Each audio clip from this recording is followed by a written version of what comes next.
Ikaapat na modelo. Ito ang modelo ng ekonomiya kung saan ang pamahalaan ay lumalahok sa sistema ng pamilihan. Maaaring maliit at mabagal ang gampanin ng pamahalaan dito. Maaaring mang malaki rin at aktibo ang pamahalaan dito. Kung ang unang gampanin ay ang pagbabatay, ang pamahalaan ay kabilang sa isang politikal na sektor. Labas ang pamahalaan sa usapin ng pamilihan. Ngunit kung sa ikaapat na modelo, ang pagbabatay, papasok ang pamahalaan bilang ikatlong sektor. Ang naunang dalawang sektor ay ang sambahayan at ang bahay kalakal.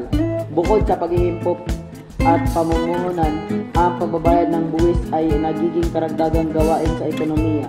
Tulad din ng pag-iimpok at pamumuhunan, broken lines ang ginagamit sa pagbayad ng buwis.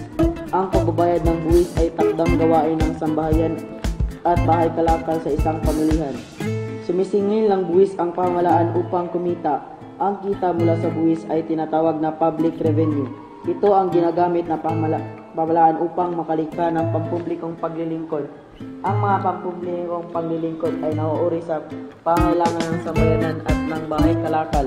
Sa ikaapat na modelo, ang kita ng pambansang ekonomiya ay maitakda ng kabuuang gastusin ng sambahayan, bahay kalakal at pamahalaan. Maitatagda rin ang pambansang kita sa pamamagitan ng kabuuang kita ng sambahayan, bahay kalakal at pamahalaan. Ang paglago ng pambansang ekonomiya ay may tatlong pinagbabatayan. Una, ang pagtaas ng produksyon. Ikalawa, ang produktibidad ng pamuhunan. At ikatlo, ang produktibidad ng mga gawain ng pamahalaan. Upang maging matatag na ekonomiya, mahalagang makalikha ng positibong motibasyon ang mga gawain ng pamahalaan. Mahalagang maihatid ang mga pampublikong paglilingkod na ipinapangakong isakatuparan sa pagsingil ng buwis hanggang sa ng bawat sektor na makita ang kinahanglan ng kanilang pagbabayad ng buwis. Sa pagsingil ng buwis, mahalagang hindi mabawasan ang produktibidad ng bawat sektor. Hindi maiwasan na magtaas sa pagsingil ng buwis. Ngunit mahalaga na hindi nakaramdam ng paghihirap ang mga sektor sa pagtaguyod ng mga pangangailangan at kagustuhan. Sa aspekto ng gastusin ng pamahalaan, mahalagang mapag-ibayo ang mga kaalaman at kakayahan ng sambayan at bahay kalakal. Ang mga pampublikong paglilingkod ay dapat maging produktibo.